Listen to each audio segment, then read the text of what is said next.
每一天，无输家己做伙祈祷。今仔日是5月31日，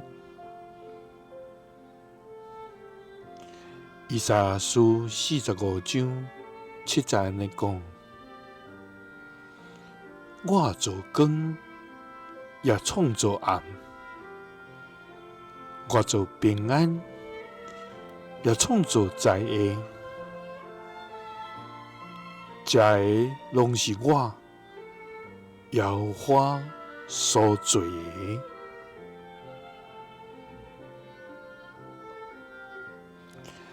三个来祈祷，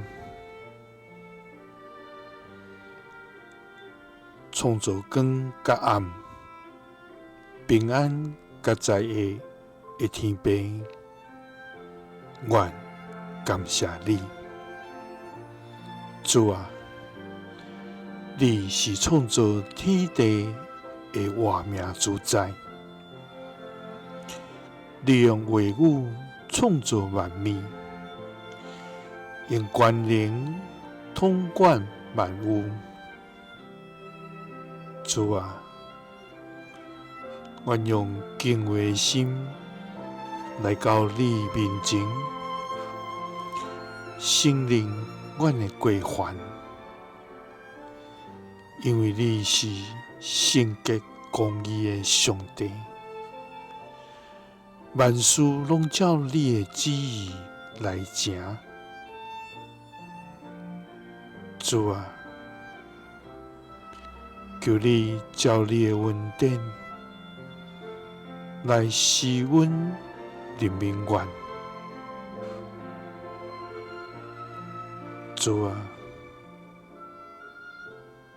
愿伫光中，毋知来感恩；伫黑暗中，确实来埋怨；伫享受平安的时，夸口家己；伫遭有灾难的时，确实怪罪你。主啊，求你赦免阮的骄傲自专，因为你做光，也创造暗，做平安，也创造灾厄。这一切拢是你所做的，祈祷是奉主耶稣基督的圣名，阿们。耶稣听你，赐你平安。